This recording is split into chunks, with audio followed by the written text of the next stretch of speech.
Welcome to this edition of Pabst Mansion Presents. My name is John Harry. So happy that you are with us tonight for Germans in Milwaukee with Jill Florence Lackey and Rick Petrie. Before I welcome our distinguished guests in to talk about their project they're working on, that's a book that you can also purchase called Germans in Milwaukee and at the Pabst Mansion gift shop. I'm just going to fill you in on some of the stuff that's going on at the Pabst Mansion right now. We are open. That's right. You can come by. It's a great thing to do as the world seems to be getting back to normal, right? So we are open on Thursdays through Sundays and even Mondays now for self-guided tours. You can get the exact hours at pabstmansion.com. We also have guided tours. Some Saturdays at 9:30 in the morning, we have a family-friendly version of our tour. And then this Saturday, premiering with yours truly giving the tour, the Blue Ribbon Happy Hour Tour this Saturday at 4 p.m. So if you're looking for the beer-centric tour that, yes, of course, includes a Pabst Blue Ribbon as part of the deal, then you can come on Saturday at 4 p.m. You can buy tickets ahead of time at pabstmansion.com as well. So that's where all the information is on what's going on. But tonight, we're hearing from some very accomplished people about their Germans in Milwaukee book. So we have Jill and Rick. Jill Florence Lackey has a PhD in urban cultural anthropology and taught anthropology at Marquette for 12 years. She also founded Urban Anthropology Incorporated and serves as principal and guest investigator for the organization in her retirement. And Rick Petrie has a certificate in applied anthropology, Bachelor of Arts in Fine Arts, and is the executive director of Urban Anthropology Incorporated. And welcome to both of you to Pabst Mansion Presents. And we'll have a question and answer at the end. So from here, I'll let Jill and Rick take it away. Okay. Well, as he mentioned, we're both cultural anthropologists. And you might wonder why we made the decision to write a book about German remains in Milwaukee neighborhoods. Actually, we didn't quite make that decision ourselves. We were actually contacted by a chief editor at the History Press of Arcadia Books. We had previously written a book called Milwaukee's Old South Side, and he was also familiar with our website, 191 Milwaukee Neighborhoods. So he thought that we might be in a pretty good position to write something on Milwaukee at the grassroots. And he was actually right. We run a nonprofit, as John Harry mentioned, called Urban Anthropology, Inc. And over 22 years, we have, with the help of over 100 other anthropologists and anthropology interns, we have conducted oral histories of Milwaukee neighborhoods and ethnic groups. And in the process, we've interviewed over 1,200 activists from ethnic groups and neighborhoods. And we've conducted observation in all of the 191 neighborhoods. So we were in a good position to write something about Milwaukee at the grassroots. So we went back and forth with the editor on what our focus might be, and we decided on Germans, but a whole bunch has been written about Germans in the past. So we decided to use our strengths and write about the physical remains left in Milwaukee neighborhoods. And we would use archival literature data, and we would also use our interview data and our observation data. And I'm going to give you a little feel for this interview data. And I'm going to give you two quotes. One is from a descendant of the earliest major German settlement in Milwaukee called the Old Lutherans. And he's talking about when his ancestors first came to the Milwaukee area. And I'm going to read his quote. He says, and one group got together and sold all of their holdings that they had in Germany and converted it to gold and silver. And then they came over to the United States. They landed in New York, and while they were traveling over the seas from Pomerania to New York, there was one woman chosen each day to sit on that chest of gold and silver to make sure that no one took it away. It was always guarded. And they took the Erie Canal into the Great Lakes, St. Lawrence Seaway, and ended up here in Milwaukee. At that time, between 1843 and 1848, Milwaukee was a pretty poor area. They were dealing in script paper money. Script was good in Milwaukee, but it wasn't good in Waukesha, and it wasn't good in Chicago. So they had to have gold and silver. So when they came over with this chest of gold and silver, they had to buy horses and wagons and farm implements. So it made Milwaukee wealthier than Chicago at that time. So that's what kept the city floating.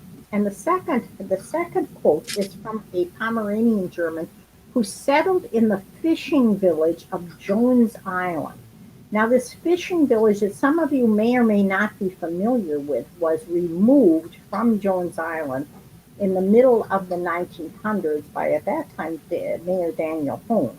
And he's talking about what it was like to live in that fishing village, which was very much a part of Milwaukee. And he says there was no transport, no streetcar bus. You paid 10 cents to row across the river. There was one milkman that came to the island. You did your own washing in the river. We used Fell's naphtha soap to get the dirt out. You had your own chickens and goats and ducks, and those damn ducks would get trapped in the fish nets all the time. There was a baker shop and a grocery on the island, but most everything came from home. We made our own sausages and butter, sewed our own shoes. Our water came from Lake Michigan or the Milwaukee River. So I'm going to turn this over to Rick, and he can talk a little bit about what he did. Okay, thanks, Jill. Jill and I run Urban Anthropology Incorporated. And as Jill mentioned in her introduction, one of the reasons History Press contacted us was because of our experience making the website 191 Milwaukee Neighborhoods. Now, we spent a couple of years on the development of that site. We visited a lot of the neighborhoods, talked to residents there, and I took photographs of anything that was interesting. And sometimes when you go through the neighborhoods, you'll find things that you don't expect to find. One of the things that I was surprised to find was in the King Park neighborhood, which is on the northwest side. This is a neighborhood that is right now all 1950s, 1960s era ranch style houses. So I was driving through thinking, this is not all that interesting. All of a sudden I drive past this house that was built in the late 19th century. It was a European style cottage. It had this elaborate half timbering. It had this really nice wrought iron fence around it. And this was the Maciek house. Turned out that a German carpenter and cabinet maker had built this house in the late 1800s. So that's one of the footprints that the Germans left behind in one Milwaukee neighborhood. In many neighborhoods, you'll still see the German presence. One of the areas where it's most prominent is the old Upper 3rd Street shopping hub. Right now, it's North Avenue and Martin Luther King Drive. There's a quote from one of our informants about the architecture along Martin Luther King Drive. On Martin Luther King Drive, you'll see a stretch of street that was clearly the local shopping district back then, where now everyone goes to the malls or Target or something. But you'll see a block area where you can tell that this was a corner tavern, and you'll see the cupolas and the open domes around the building, or the corner door and the molding and a lot of the attention to detail. Even a small building was designed to be attractive. So someone who was building even a corner grocery shop didn't just put up cheap siding. They had stone, and they had someone make a point to make certain patterns and stuff like that. So I'll bring it back to Jill, and she'll talk about the different sections of the book, and we'll discuss a selected chapter. Okay. What we're going to do is go through the 8 sections of this book and talk about some highlight in each of the 8 sections.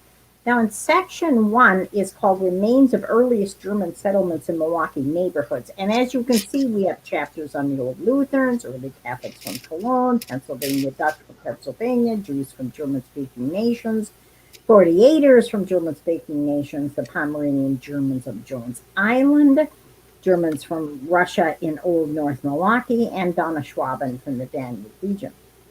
And I'm going to talk a little bit about Chapter 2, Early Catholics from Cologne or Köln. Now, these folks arrived in the 1840s, very early in the 1840s, and they settled in the area that today in Milwaukee is around College Avenue on the south side. Now, this at the time was the town of Lake, but this area eventually got annexed to Milwaukee, and when it was annexed, eventually they turned that area where these settlers had been into the New Köln neighborhood. Now, by 1847, you had like 50 farmers that were settled in the area. The farmers got together and they built a church. It was called St. Stephen's Church. And unfortunately, the church had really bad luck. They built it 4 different times, and it ended up burning down every single time. Now, it still does exist today, slightly outside the boundary of Milwaukee County. But one structure they had really good luck with was the New Köln House, and that's that photograph that you're seeing right now. This was built around 1850, and it served as a weighing station and an inn for farmers in both Milwaukee and Racine counties. And there were all kinds of stories tied to this New Köln House. And one of the stories was these horses that supposedly had these really good memories. See, these Racine farmers would come to Milwaukee to sell their produce, and they would come in and they would sell their produce, and they would stop for a beer or two at the New Köln House on their way south. But unfortunately, some of the time they would have more than a beer or two. And then they would go out to their wagons and head home. But a lot of them would pass out in their wagons, and they had to rely on their horses to remember the route to get them out of Milwaukee County into Racine County and all the way to their specific farms. Now, other stories circulated about the New Köln House being haunted. At one time, it was supposedly a brothel. And there was a story about quack meds being sold on the 2nd floor. Now, today, the New Köln House still exists. It's still there on Milwaukee South Side in New Köln Hood on South Howell Avenue. It's known as the landmark 1850 Inn, and it's the oldest tavern in Milwaukee. Now, the settlers stayed around for a really long time. They ended up sticking around well into the 1990s. And I've got some quotes from some of those that we interviewed that had been settled in the area. And I'm going to read you two of the quotes, both by, I believe, men.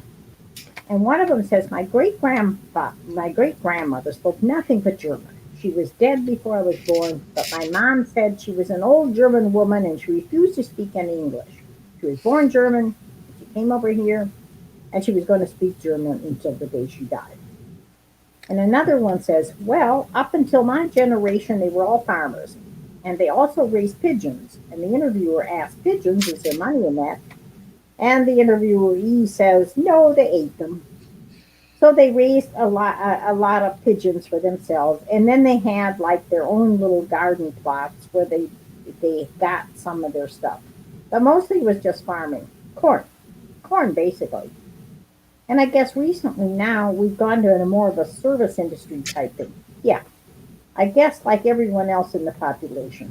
Actually, my sister's the first one not to be born on a farm in the area. So I still come from the farm. Now, the informants also talked about what ended up driving them out of the New Köln neighborhood. And the major culprit was Milwaukee Mitchell International Airport. You had these exhaust fumes that polluted their farmlands. And you also had the vibrations, particularly at night from the planes that interfered with their sleep. But what has survived in this neighborhood, what is the footprint in the neighborhood, is the New Köln House and the actual neighborhood itself. So I'm going to turn this back to Rick. Okay, I'm going to talk about Section 2, which is German place names in Milwaukee neighborhoods.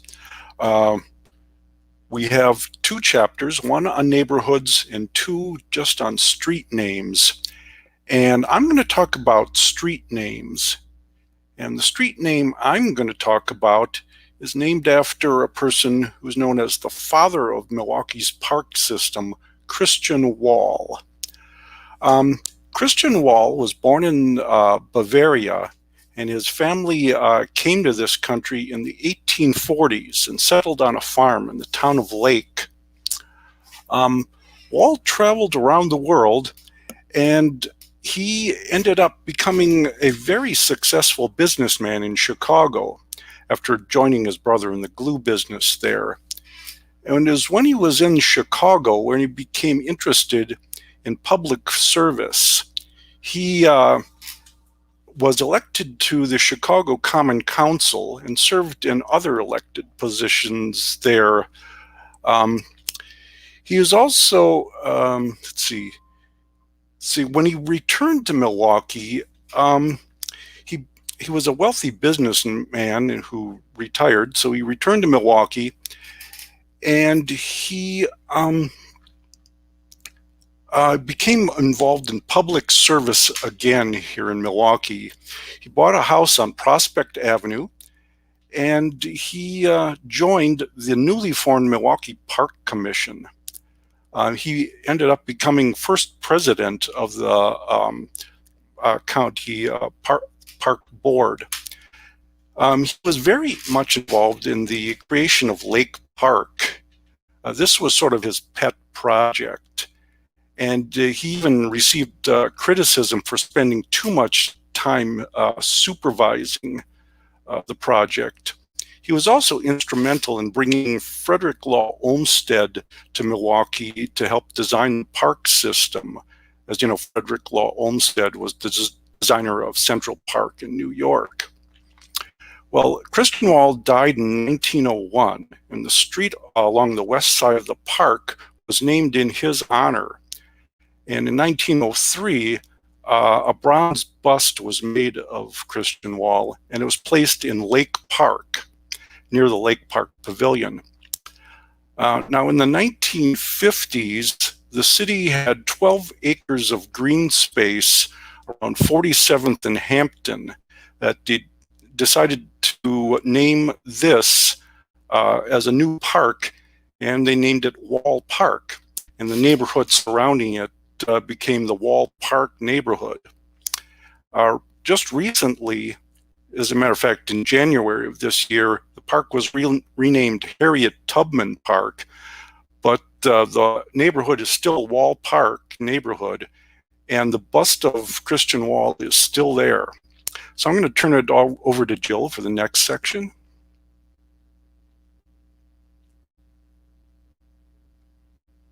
Hello? Section 3? Yep. Okay. You have to turn to Section 3. Yep. Okay. Which is Remains of German Commerce in Milwaukee Neighborhoods. And this has chapters on shopping hubs, other retail, breweries, machine shops, tanneries, and eats and greets. And I'm going to talk a little bit about the breweries, and I'm going to talk about the major brewery that came first, which was Pabst. Now, Pabst originally opened in 1842 by German immigrant Jacob Best. And it was originally named the Empire Brewery. And it became the Philip Best Brewery when Philip, the son of Jacob, took over the management of the brewery. Now, how it became known as Pabst is a mildly interesting story. You had Frederick Pabst, who was a poverty-stricken immigrant from Prussia. With his family, he settled originally in Chicago for that time. And they were very poor, and Frederick worked as a busboy and a waiter in Chicago for a bit, but he was very ambitious. So he took a job as a cabin boy on a Lake Michigan steamer, and he worked his way up, getting a license as a captain of one of the vessels. And in that capacity, he met Philip Best, and they became friends. And he eventually married Philip Best's daughter, Maria.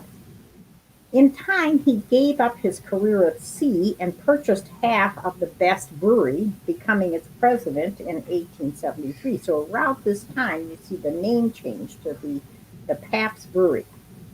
Now, under Pabst Brewery became America's largest in terms of sale by 1874, which was just a year after Pabst became president. It actually, though, reached its height in terms of sales in the 1960s and 1970s.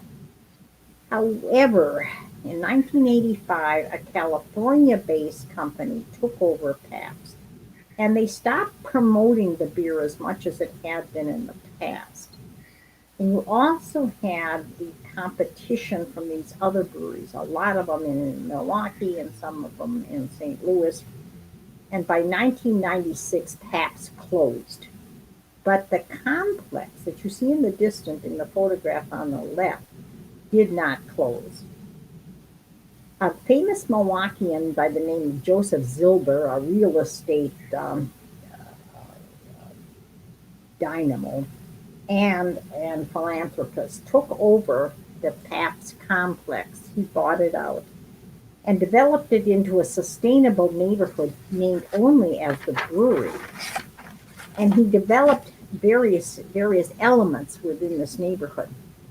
Now, if you look to the right, you're going to see the Brew House Inn and Suites that was built in 2013. It's now a leading hotel in Milwaukee. And they've used elements of the brewery in its decor. And you can see these restored copper brewing kettles on the second floor of the lobby. It's really an interesting hotel. If you haven't gone and seen that second floor, you really need to do that. And I'm going to turn this back to Rick. Okay, thanks, Jill. I'm going to talk about Section 4, which is the remains of German institutions in Milwaukee neighborhoods. Now we have 3 chapters. 1 is on religion, 2 is on schools, and 3 is on healthcare. And I'm going to talk about schools. I'm going to talk about one of the most prestigious schools in the United States for engineering. Milwaukee School of Engineering. This was founded by immigrant Oscar Werwath when he was only 23 years old. Now there's a picture of him on the cover on the lower left side of him behind the wheel of an all-electric vehicle, and that was taken about 1905. He was a graduate of German technical schools, and when he came to the United States, he started working here for the Lewis Alice Company. Now at the time, Milwaukee was a major industrial center, and engineering schools were in big demand. So he got the idea to start an engineering school to meet the demand for skilled technical workers. The school started out very small, just teaching night classes in electrical engineering at a small business school that was already operating. So this proved to be very popular and enrollment grew. Pretty soon they needed more space, so they moved to another building on Winnebago Street. And you see in this picture here, one of the first graduating classes in 1906. They have graduated 200 students at that point. Now the demand over the years grew, so the school moved into its current home at the Easttown neighborhood, where they acquired the German English Academy building. Oscar Werwath was president of the school from the beginning until his death in 1948. In 1948, his son Carl took over, and he was president of the school until 1977. All of the Werwath children eventually ended up working for MSOE in some capacity or another. MSOE now covers 22 acres of land in the Easttown neighborhood and many different buildings. Students from all over the United States and all over the world attend the school. I also want to note that the campus radio station, WMSC, has been on the air. This is going to be their 40th year on the air playing alternative music. So it's a nice legacy for an engineering school. I'll turn it over to Jill for the next section. Okay. All right, I'm going to talk about Section 5, Remains of German Ways of Life in Milwaukee Neighborhoods. And this has 3 chapters, basically social recreational ways of life, arts and cultural ways of life, and politics. And I'm going to talk about the chapter on politics in a section called Milwaukee Socialists a bit more than sewers. Most of you that are watching this are probably Milwaukeeans or are at least familiar with Milwaukee, and you're probably familiar with the fact that unlike any other large city in the United States, socialists ruled in Milwaukee for about 50 years, beginning about 1910. And you might also be familiar with the fact that they had this nickname of being the sewer socialists. And that was because they paid more attention to improving infrastructure, including building a sewage plant in Milwaukee, than in promoting the ideology of socialism. Now, between 2005 and 2007, Urban Anthropology Inc. conducted an oral history of the Socialist Party in Milwaukee as it existed at the time. There weren't all that many members, but we pretty much got all of them, and we went to their convention and so on.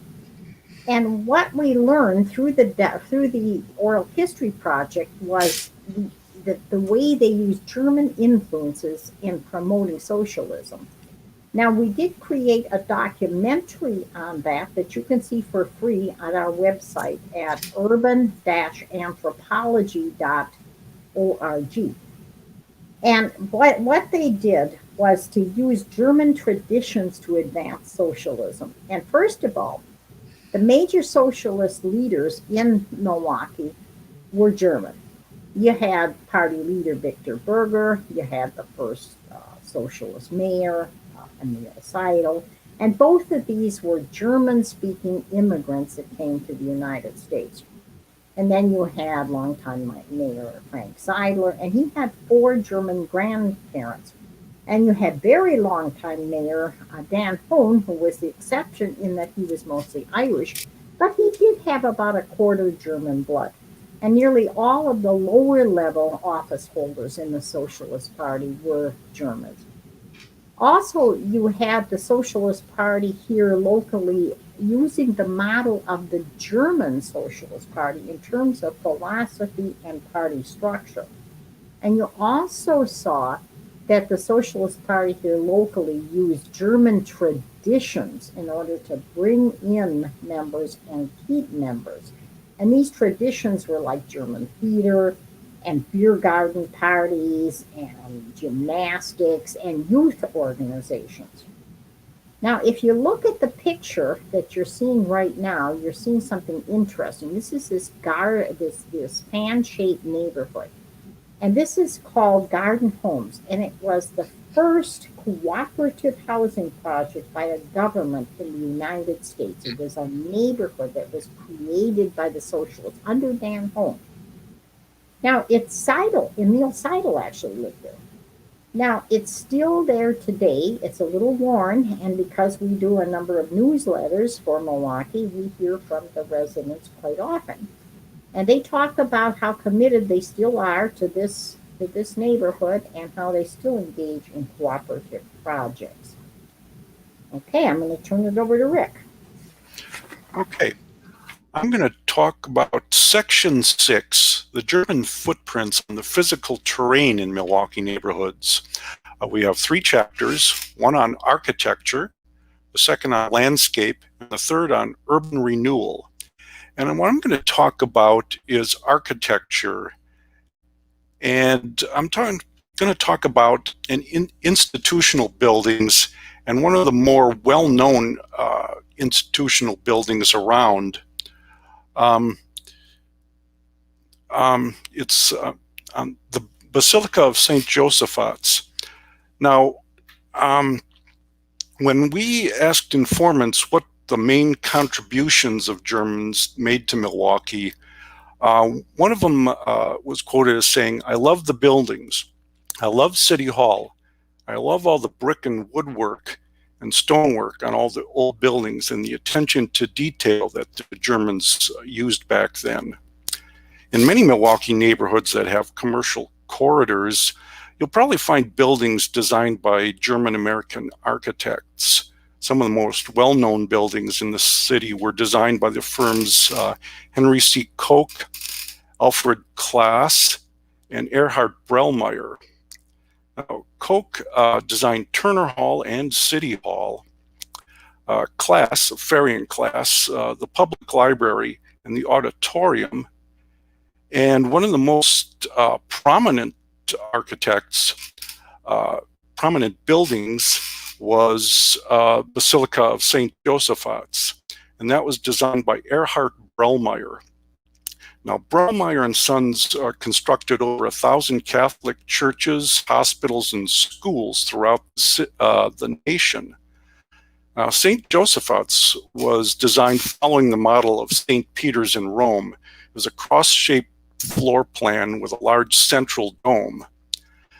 Some of you who are familiar with the Basilica and may have heard the story about the parish priest, Father Grutza. He was supervising the construction of the Basilica.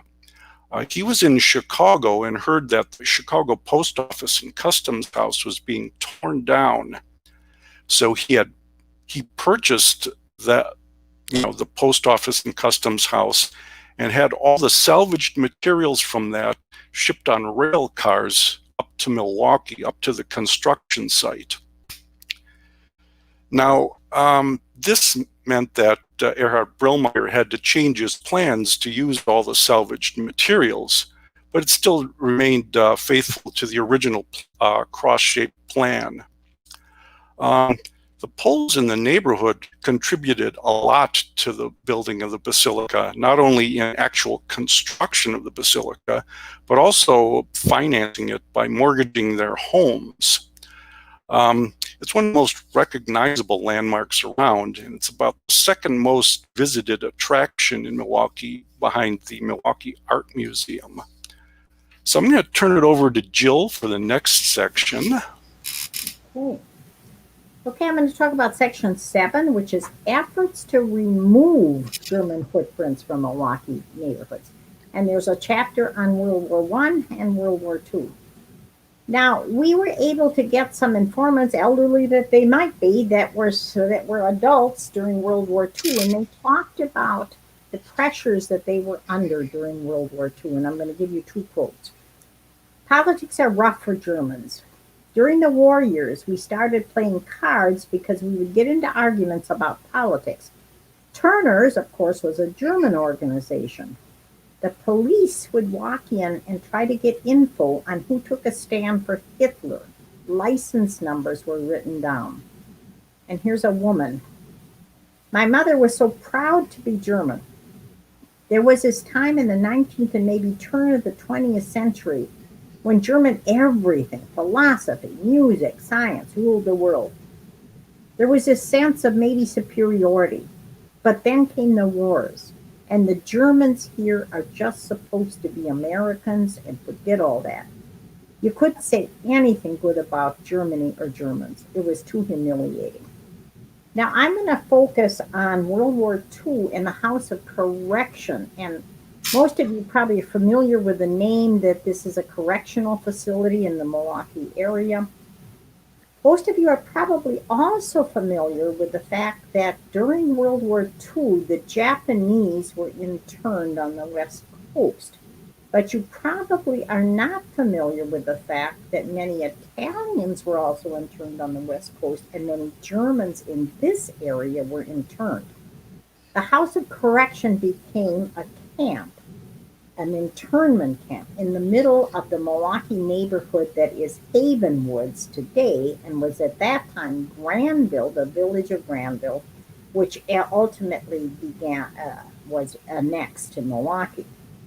Now, this internment camp was organized for the detention of the local Germans.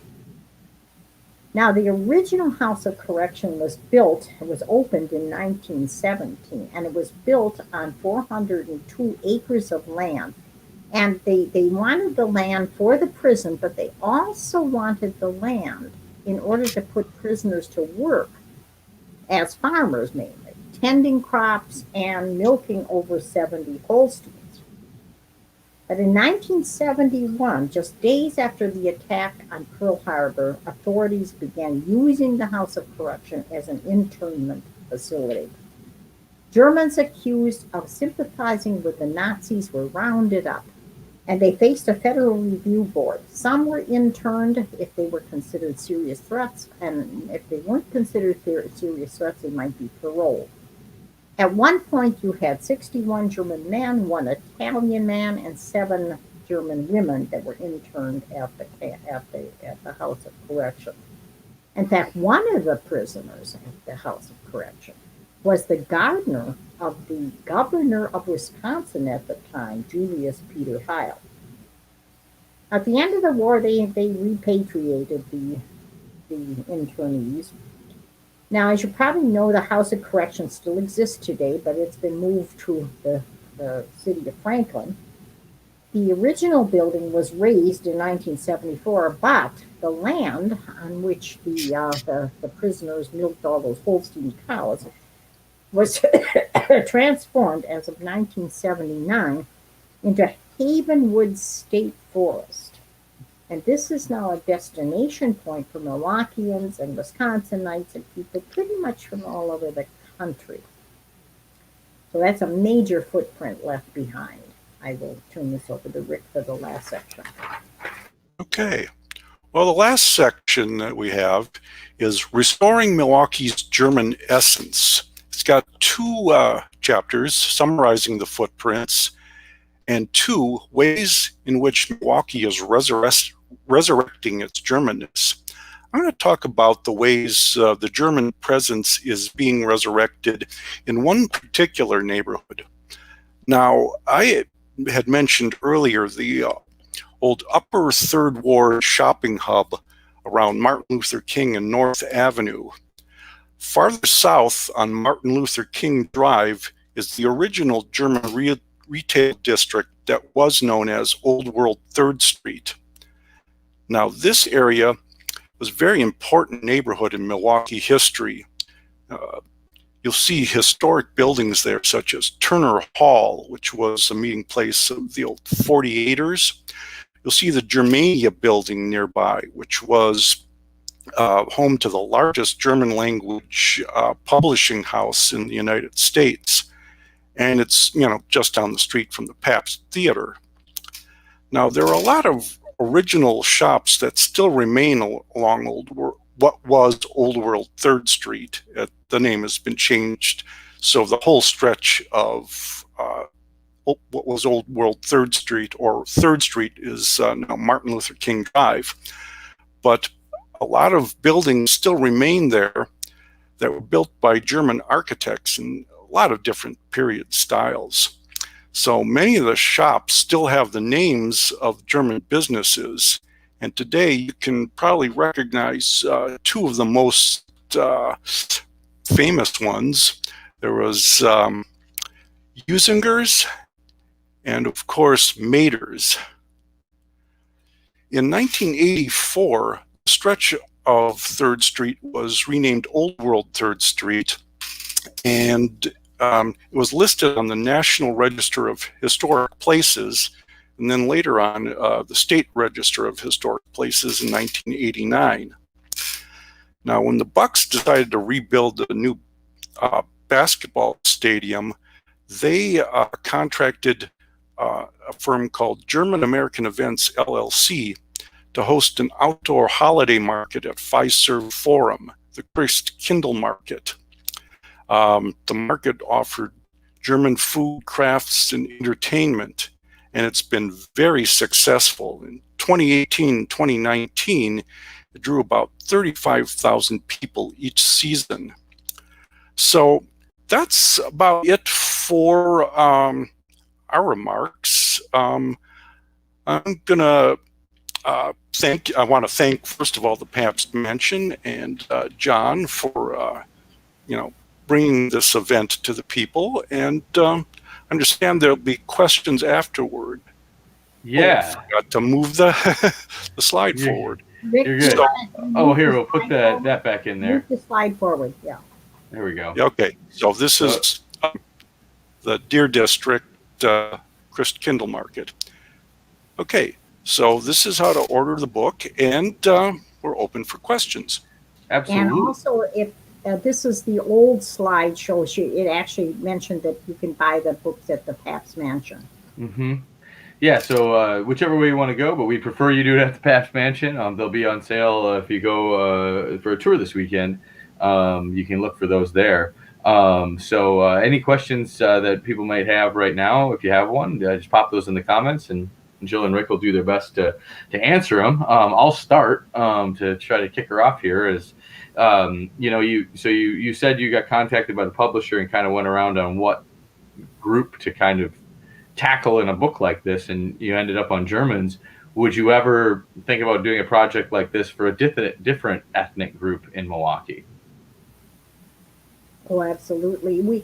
I think the thing is when you've got the database that we have with interviewing over 1,200 activists in Milwaukee, I mean, we can go on and on. There will be more books. I mean, I can't tell you we're working on a book right now on the Milwaukee socialist era.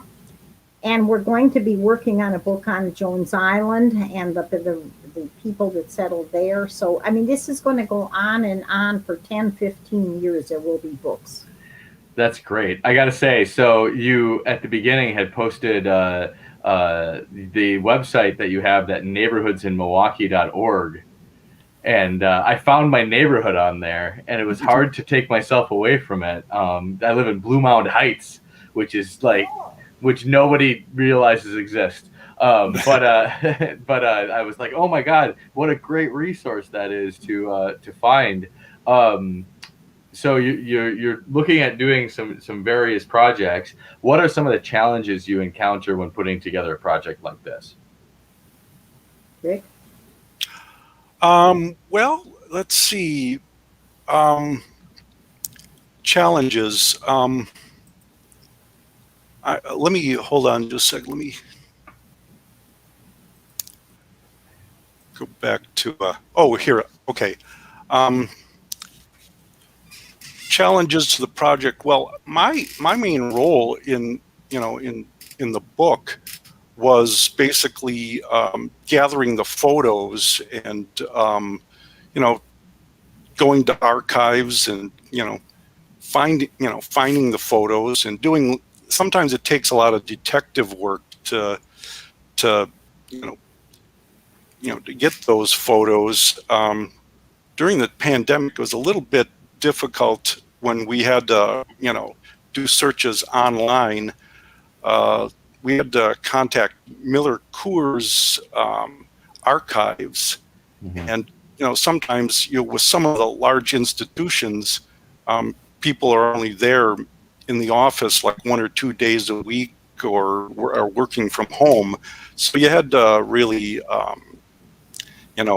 wait and keep making contacts with people to be able to find the photographs that you wanted. Sure. Yeah, that makes sense. I think it was the fact that you've got like 15,000 pages of interview transcripts. And not all of them are typed. I mean, you can't just do a word search. I mean, a lot of them are still in handwritten form. And going through all of that data and trying to make sure that you're representing the activists in these neighborhoods and ethnic groups, so that you're presenting a view of Milwaukee from the bottom up, and that you're not ignoring any segment of the population. To me, that was a real big challenge. So maybe one question we got a lot of nice comments on here. People loving the presentation. Maybe one question to wrap things up is, when people read the book, what's the thing you hope they take away from it? I think that there's still these remnants of early Milwaukee. I mean, all of the German settlements left behind a whole lot in these neighborhoods. And I do think that that this is something that you could go out and actually see today, like the new Cone House and all of that.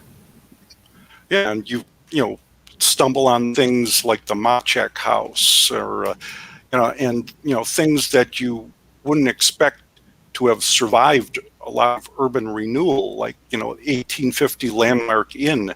You wonder, it's like, how did these places not get torn down?